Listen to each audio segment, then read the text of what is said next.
Okay, I feel like I'm in the right crowd to ask this question, but can you clap if you've heard of StoryCorps?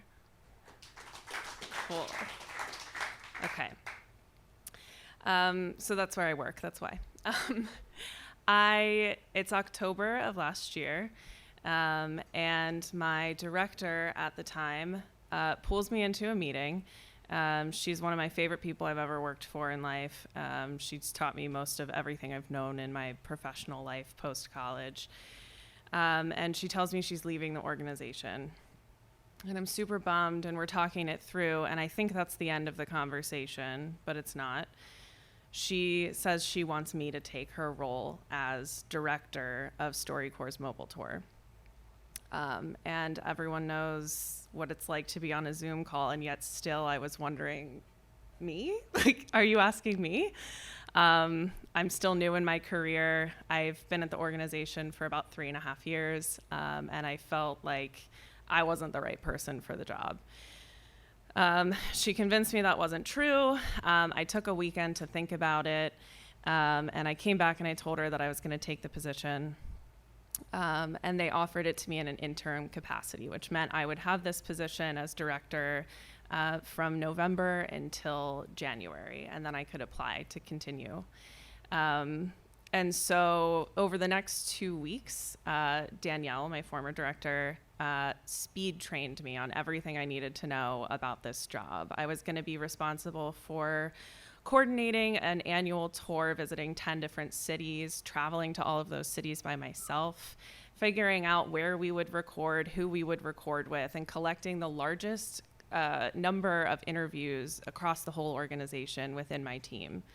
I would manage a team of 7 people, some of which were traveling, some of which were remote, all of which are either my age or younger.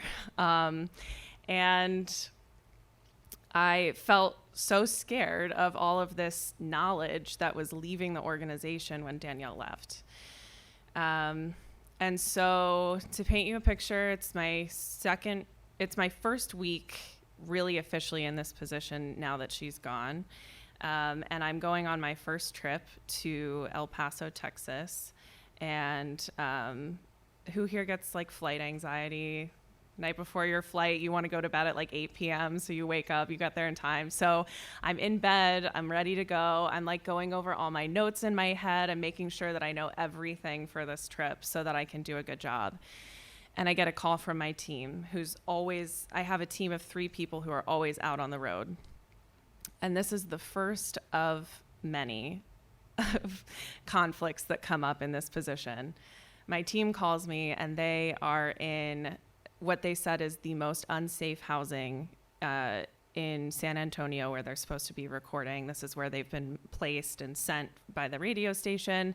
They feel super unsafe and they need to move. And so throughout that week, during my first trip, when I wanted to be doing such a good job, I'm working on getting them in different housing. I'm like arguing with Airbnb hosts in a way that like I wasn't raised to, but I had to in this position. And I'm figuring out how to be like, you know, an adult with this like strong voice and, you know, trying to come into this position. We figure it out. And then a couple weeks later, I get another call from my team. Someone on the team got in a car accident. They're okay. But I'm wondering, like, who's going to deal with this? Like, who's going to deal with, like, the insurance and stuff? And then I realized, like, that's me, and I have to do that. So I'm figuring out all of these new parts of that situation. Everything's okay. We work it out. A couple weeks later, I get another call. We have a flat tire. And so I'm talking them through what to do when you get a flat tire, who to call, where to go, all of these things, getting them Ubers in the meantime.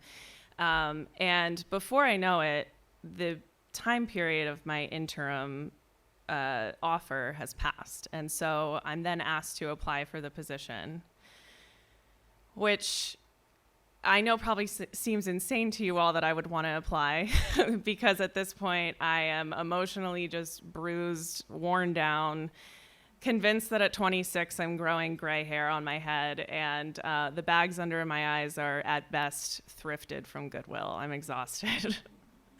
But for whatever reason, I have this life force within me and I really want to apply. And so I write this beautiful cover letter about how much I care about this team and this work. the work of storytelling, the work of, recording stories of everyday people across the U.S., the talent within my team that I'm really inspired by. And so I dive into this interview process, which is a whole nother level of competitive that I didn't realize. And so I have to meet with our CEO and all of these folks at the organization, and I'm just like really realizing for the first time that I want this position. And so in March, I got my offer and I officially accepted to become director. I made some very strategic hires on my team. I started advocating for all of the problems that were not going well. And I reflect back on that time period, a feeling like I came into absolute and utter chaos, and now I can do anything. Thank you.